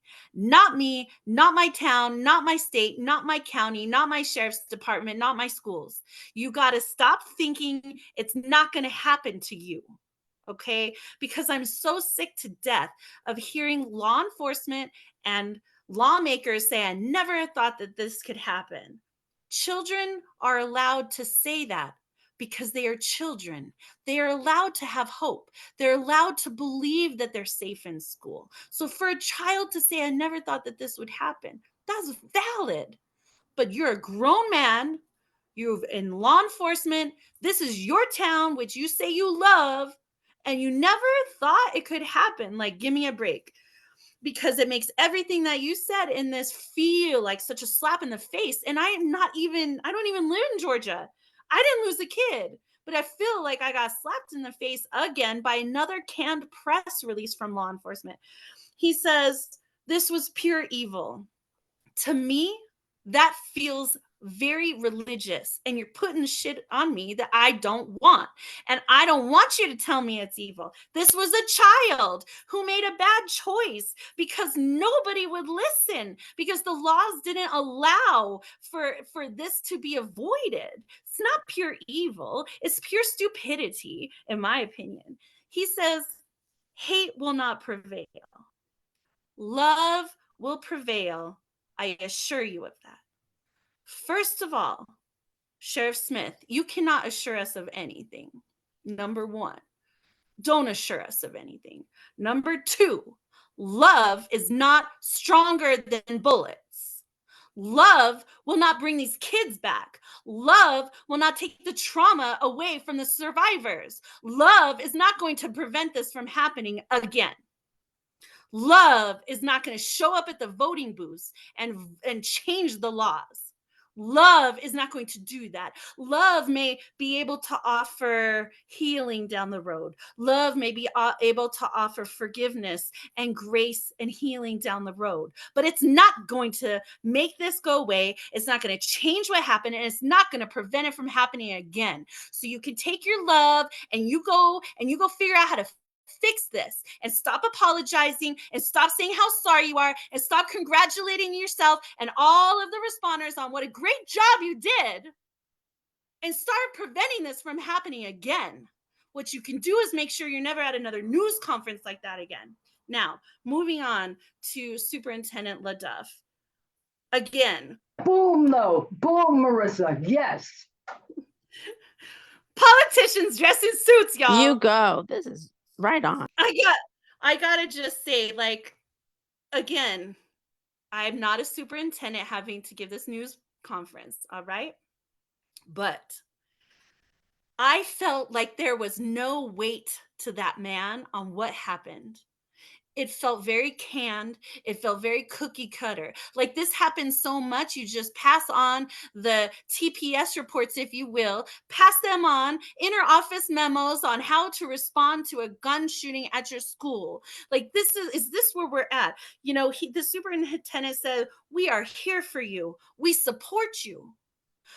Does anyone feel supported when their kids go to school? Does anyone feel like their kid is safer? How is the school supporting? How are the legislatures supporting? How are the local law enforcement supporting us unless it's after the fact? Nobody pays attention unless people die. And those people have to be children. They have to be teachers. And it has to be a lot. Nobody cares if one bullet gets shot in a classroom and no one dies. They only seem to care if it's big enough, if it's loud enough, if you have to bury enough bodies. I am so sick to death of people dressed in suits or wearing badges telling me we're here to support you. And then the last thing he said is, as we grieve this together. That man did not look like he was in grief. He did not look distressed. He did not look like he was emotional or cared at all. He didn't look mad. He didn't look angry. He didn't look decisive in making decisions to prevent this again. And as a mom, I'm watching these reports coming out over the next couple of days, and I'm like, how in the world can you sit here and say you're going to grieve with these families? How? Are you going to go put flowers and balloons in a card? How is that going to make it okay for these families who lost their children? They did not come home. These teachers did not come home. Teachers do not deserve to go to school and wonder if they're going home. They don't deserve to have their families saying, please be safe today. Don't be a hero, because teachers are heroes. They should be heroes on the paper and on the chalkboard and in the lunchroom. They should not need to be heroes because they step in front of bullets or put a tourniquet on a kid's leg. And you know, I don't apologize for getting emotional, because this is what we have to do. But I don't know, does anyone feel this way? Because I am sick and tired of being sick and tired. I welcome all of you to just unmute your mics and go and speak what you want. It's okay. I won't call on you. You just go. I agree 100%, Marissa. I mean, that's what I was struck by so many of those words, but exactly the things you said. I mean, the fact that they'll provide counseling after the fact, that everything's after the fact. What about before? Catch these things before it happens. Care about people, put the laws in effect, make a difference, matter. I mean, they're standing there in suits, and like you said, it's just they're not grieving. They're not. This is we have to do something about this. The source. We have to catch it before it happens. All of these words mean nothing. So their words mean nothing. I'm Yes, so I proud of you. agree. I couldn't be more proud of you. You're just an amazing person, Marissa. Thank you for saying what we were all feeling. You just put it so beautifully. You definitely did, Marissa, and all the things you said were absolutely true. There need to be new gun laws. There need to be prevention. And this idea that this shocking thing that this man with great emotion said he never imagined. But as a person who we all constantly read about more mass shootings, we don't even read about all the little shootings that happen every single day in the United States. And when I go to the US and I'm in a restaurant, about 5 minutes later, I think I need to hurry up and eat and get out of here before there's a shooting. I don't understand why any law enforcement person wouldn't imagine that it could happen there, because it is happening all over the place in small towns as well as big cities. Thank you, Marissa. Your fucking speech. Thank you so much. Real. And Marissa, you were right on the money. Your outrage is totally called for. I totally agree with you, everything. And I'm sick of these people with we're offering up prayers. It's like, you motherfuckers, don't you think the person pulled the trigger on the gun, you don't think they pray? Most of these people are God people with the guns and shit. So yeah, and the only time I will pay attention to these clowns that get in front of the mics and start spewing their lift up and this is hate and this is evil and all this shit, the only time I will pay attention to that is when the sheriff stands up and says, all right, everybody, let's get together and get on some gun control shit. Everybody band together. Till I see the law enforcement saying that, it's all bullshit. There's another And I have thread. friends and family in law enforcement, right? And I support my friends and family in law enforcement, and I support the good cops, not the out of control ones. But you have to think at some point, law enforcement would want less guns. They would want less people, less access, with less guns that will kill them through their Kevlar, right? So, and I live in a place where we're a border state. We deal with a lot of guns here. It is not, this is not Mayberry here.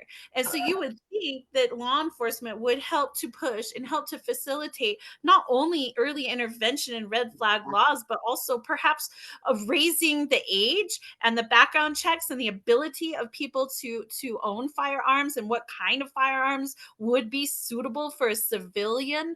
All of those things, we're going to talk about on the podcast. But yes, Jane and Rick, I'm sorry, I didn't mean to interject, but I just want to roll off what Jane was saying. No problem. I just want to mention the one thread that I don't think we've raised today is the racial aspect of this. Too many times we see law enforcement turn the other way, look the other way, and it seems that, and I hate to say it that way, but white shooters seem to have a better survival rate than anybody else. Now, it's not always the case, but it's more often the case than not.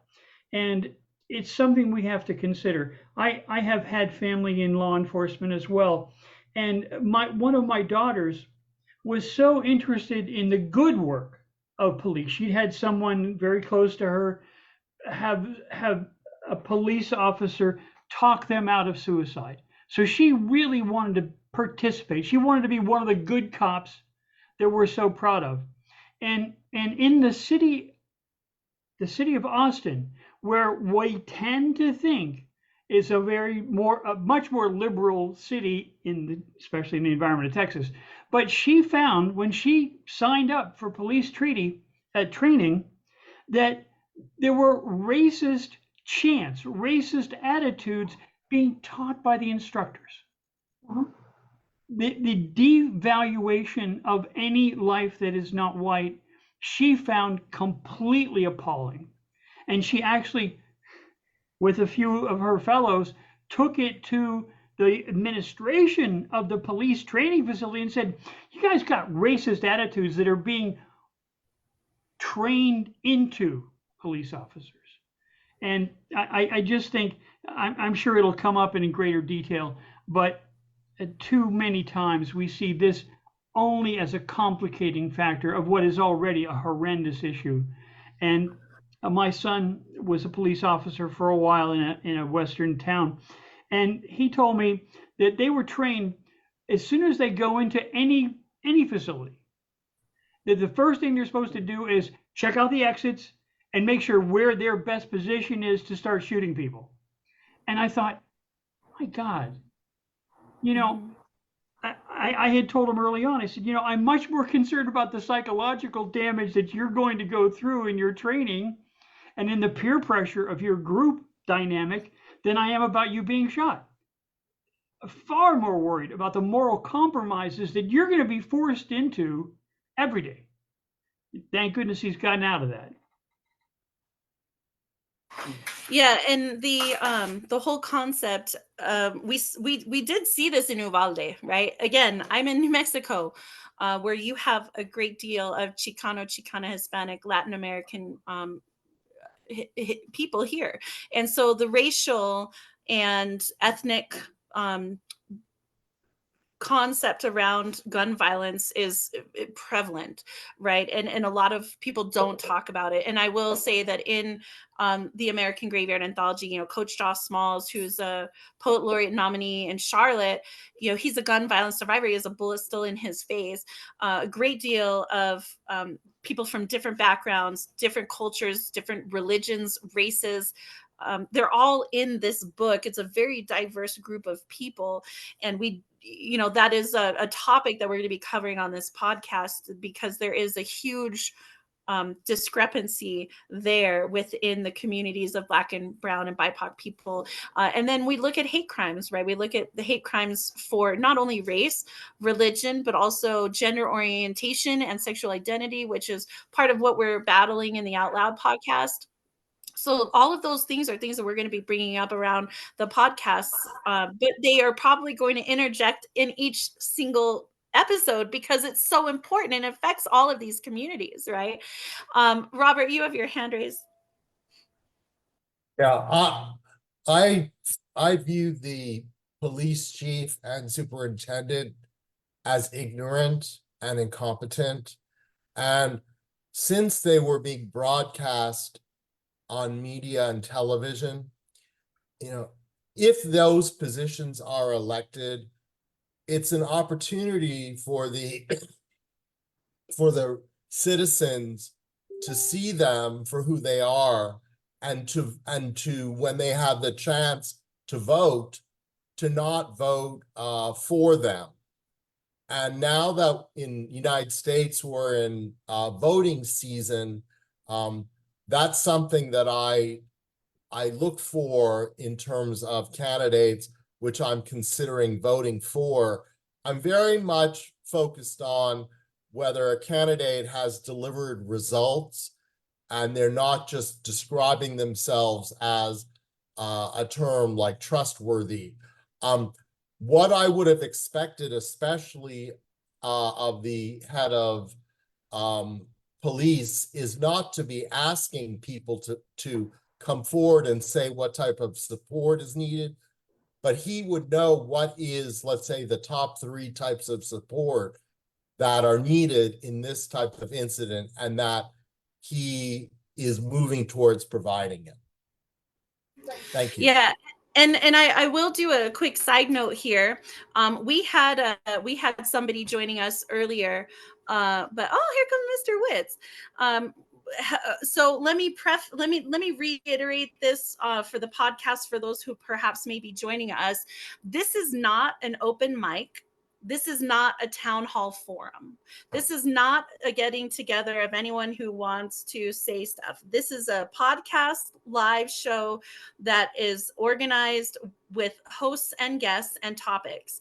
And we're going to move through it within an agenda of things to cover.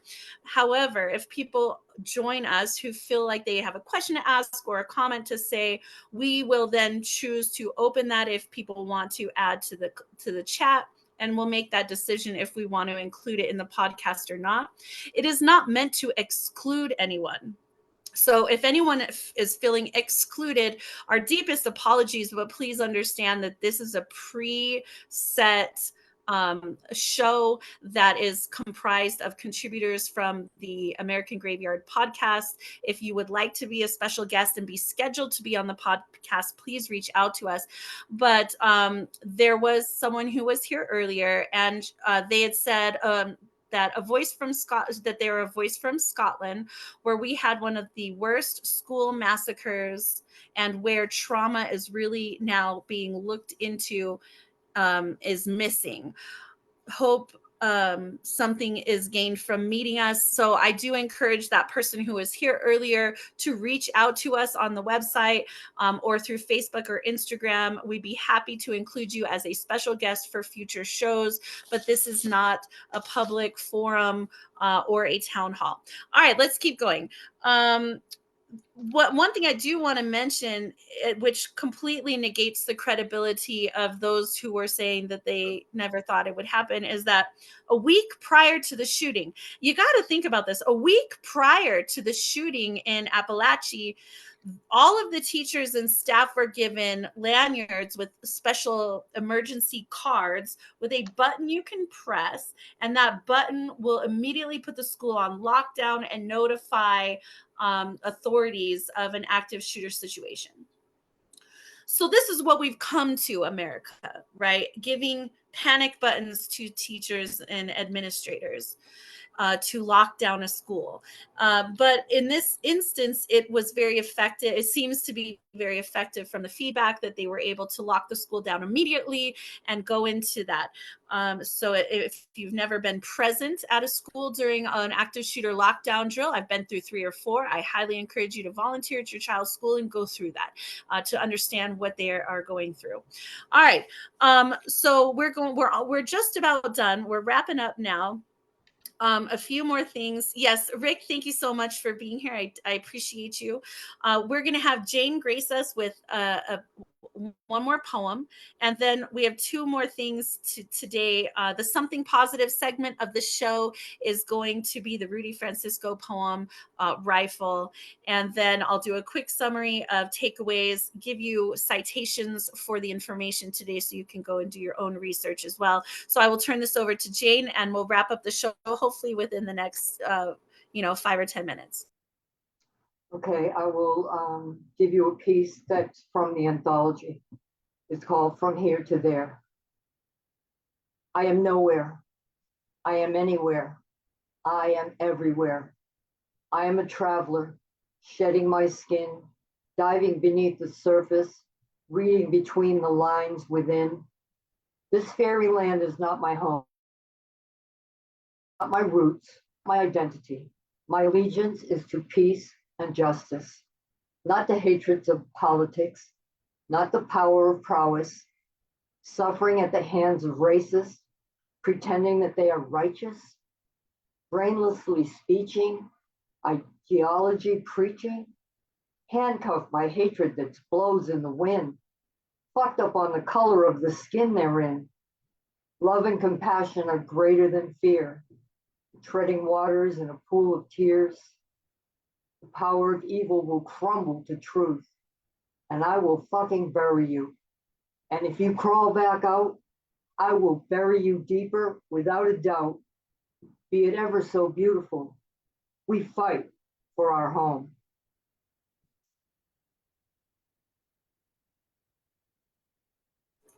Thank you so much, Jane, for that. I'm going to go ahead and stream Rudy Francisco's poem, My Rifle.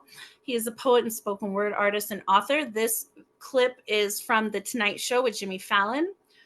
it is going to be the something positive. Each show will have something positive, and then we'll do takeaways and resources. So just hang in there, y'all.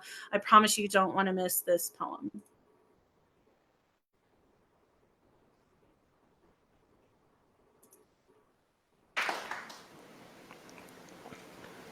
And the article says, the Mexican government confiscates approximately 30,000 illegal firearms per year. When the guns are taken, they get dismantled and the metal is used to make other types of weapons that will later be utilized by their military. In 2012, Pedro Reyes, an artist from Mexico City, convinced his government to donate the guns to him, and he turned them into musical instruments. So somewhere there's a tambourine, a drum set, a guitar, all made out of things that were used to take people's lives, but now they create a sound that puts life back into people's bodies, which is to say, a weapon will always be a weapon, but we choose how we fight the war. And from this, I learned that even the most destructive instruments can still create a melody worth dancing to, and sometimes, don't we also call that a battle? I wonder how long it took to convince the first rifle that it can hold a note instead of a bullet, but still fire into a crowd and make everyone move. When I was 6, I was taught how to throw a punch. In the 80s, that was the anti-bullying movement. The first time one of my classmates took a yo mama joke a little too far, I remembered my training, so I turned his nose into a fountain. My fist 5 pennies, I closed my eyes, I made a wish, I came home with bloody knuckles, and it was the first piece of artwork we hung on the fridge. I remember staring at my hands the same way you stare at a test when all your answers are correct. I didn't know what class this was, but I did know I was passing, and isn't that what masculinity has become? A bunch of dudes afraid of their own feelings, terrified of any emotion other than anger, constantly yelling at the shadows on the wall, but still haven't realized that we're the ones standing in front of the light. We learn how to dodge a jab. We learn how to step in before we swing. We learn the heart is the same size as the fist, but we keep forgetting they don't have the same functions. We keep telling each other to man up when we don't even know what that means. We turn our boys into bayonets. We point them in the wrong direction. We pull their triggers, and then we ignore all the damage they're doing in the distance. The word repurpose. The word repurpose. The word repurpose means to take an object and give it amnesia. It means to make something forget what it's been trained to do so you can use it for a better reason. I am learning that this body is not a shotgun. I am learning that this body is not a pistol. I am learning that a man is not defined by what he can destroy. I am learning that a person who only knows how to fight can only communicate in violence, and that shouldn't be anyone's first language. I'm learning the difference between a garden and a graveyard is only what you choose to put in the ground. You see, once I came across a picture of a strange-looking violin. The caption said that it was made out of a rifle. And I thought to myself, you know, someday that could be me.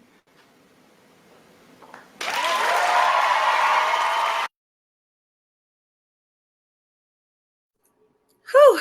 And that's that piece. All right, so some takeaways today. We talked about our 5 W's, the who, what, when, where, why, how. I encourage you all to talk about your 5 W's, or to write about them, or to think about them. If you don't have a who, what, when, where, why, how around gun violence, I highly encourage you to figure that out. Is it important to you? Why or why not? Rick has said there is no real constructive use for guns. Joan Justice said words last forever. Robert said expose messages to the next generation. Also, Joan said the pen is mightier than the sword. We are all one earth fabric. Rick had mentioned the Tombstone reference and the Texas gun restrictions, saying that guns were a dangerous companion for any man. Robert said, we teach kids don't touch the stove. Laura and I think Laura was our only international one with your incredible stories about living in the US and then leaving and then having that mass shooting in Texas.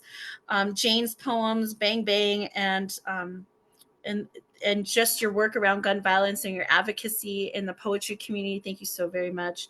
And I like that Rudy Francisco said, violence should never be anyone's first language. some sites that you can go to find more information on gun violence or do your own research. I highly encourage you to check them out. Gunviolencearchive.org, pewresearch.com, brady.united.org, usafacts.org, publichealth.jhu.edu, bbc.com, statistica.com, sandyhookpromise.org, healthdata.org, wikipedia.org, and npr.org are a few that we use today. If you have ideas for the shows, things you would like to see us talk about, ways we can do things better, or have ideas on how we can improve this podcast, please let me know. If you'd like to be involved in this podcast as a special guest, let me know as well. If you're a contributor in either American Graveyard, the literary anthology, or the art book, and you'd like to be either a core host or a guest host, please let me know. The books are available. American Graveyard, the literary anthology, is 200 pages. It is only $25.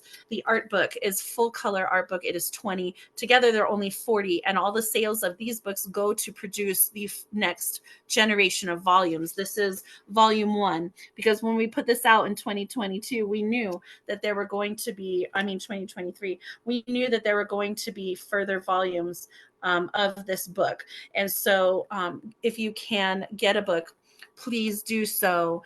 Give one away. If you would like to sponsor a senator, it's only $15. We'll send it anonymously to U.S. state senator of your choice. So please help us with that. Anyone have any closing remarks, any last minute thoughts before we end the podcast today?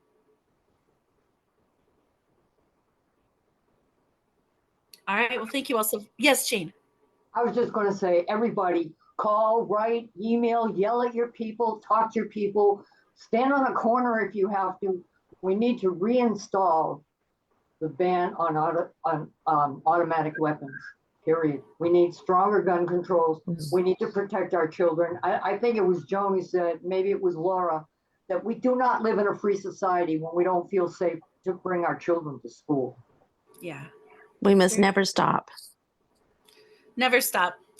All right. I thank you all so very much. You can follow us. Please like, share, subscribe, and follow everywhere. Red or Green Books, Red, READ, redorgreenbooks.com. The word is right, WRITE. We do have on our YouTube channel for Red or Green Books all of the past shows that we've done for American Graveyard. Some of them have been incredibly lengthy, 6 hours or more, packed with poets and performers trying to speak on this topic. So please check us out. Like, share, subscribe, and follow everywhere you can. And thank you so much to our esteemed colleagues and guests. I have, again, my deepest apologies if you wanted to be on the show today and that was not in the cards, but I am open to allowing folks on the show as special guests in the future. My hosts, Rick Spisak, Joan Justice, Jane Spoken Word, Robert Fleming, and we had Laura Greville. And and thank you all so much for being here. I look forward to seeing you next time. We're going to be covering the Second Amendment and the second show, which will be, of course, the first Saturday of October. Peace and blessings, everyone. Thank you so much. Have a wonderful day. Be safe.